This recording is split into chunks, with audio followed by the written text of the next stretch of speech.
السلام عليكم ورحمة الله.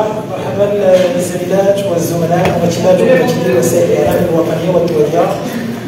مرحبا بكم في الندوة الصحفية اليوم هنا برواق باب رواح بمدينة الرباط عاصمة الأنوار عاصمة المملكة المغربية. اليوم الندوة الصحفية الخاصة بالأغنية الرسمية لكأس العالم للأندية المغرب فيفا 2022 اللي كتحتضنها بلادنا خلال الفترة الممتدة بين فاتح و11 فبراير 2023. إذا أولا وقبل كل شيء اسمحوا لي باش نرحب بحرارة بالفنانين الحاضرين معنا.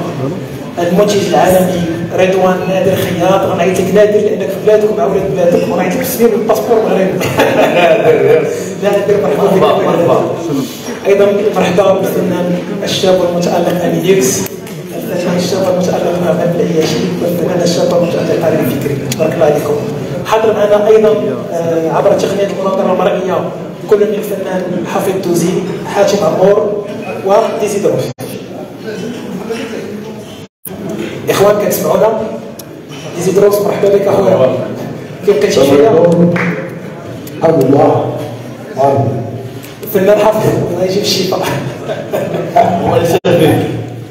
الفنان حفيظ دوزي وحاتم عمور ايضا معنا.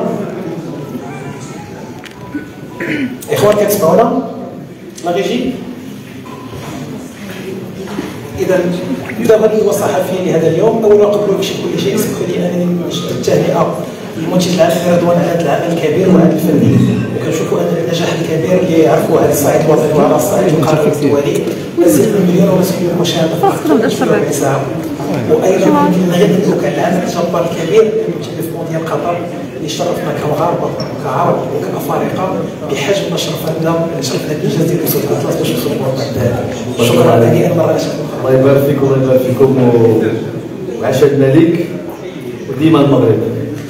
هي قدوة ديالنا. إذا نادر بالنسبة لهذه الأغنية ولكم جمهوركم صورات مدينة الرباط، شفنا الثقافة المغربية والأصالة المغربية، أيضا الجانب المعاصر للمملكة، شفنا تصورات أيضا في بحث القطار والفائق السرعة، كان البعد الإفريقي، كانت العربية الإنجليزية الأمازيغية، كانت كناوة البقيقية، من كل ملكة من المعنى، بلاطو فني متنوع من كل ملكة من المعنى. شنو التعليق ديالك نادر على هذه الأغنية؟ التعليق ديالي هو صراحة أنا فرحان. مبدئيا كتحسب لي الشرف نمثل المغرب ونمثلوا المغرب على الصعيد العالمي مع واحد الاورجانيزيشن اللي هي كبيره بزاف، اللي هي الفيفا، وكتعمل الاغنيه اللي هي لبلادك، وان المونديال اللي كيطلع لبلادك كلشي يتجمع مع بعضو.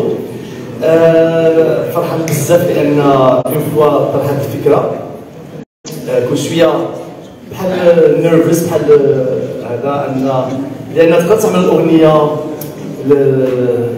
لقطار تعمل هذه، ولكن ملي كتعملها لبلادك شي حاجه اكثر، شي حاجه اكثر كتكون والله بحال والديك كيتفرجوا فيك ولا خواتك ولا هذه، لان كتكون ايموشنال اكثر، وبحال حسيت بواحد شويه ديال المسؤوليه هذا. ولكن دائما عندي الثقه، المغاربه دائما كنثقوا في راسنا، والحمد لله دائما كنتجاوزوا المخاطر والمصاعب اللي كاين في الدنيا، والحمد لله الالهام جا.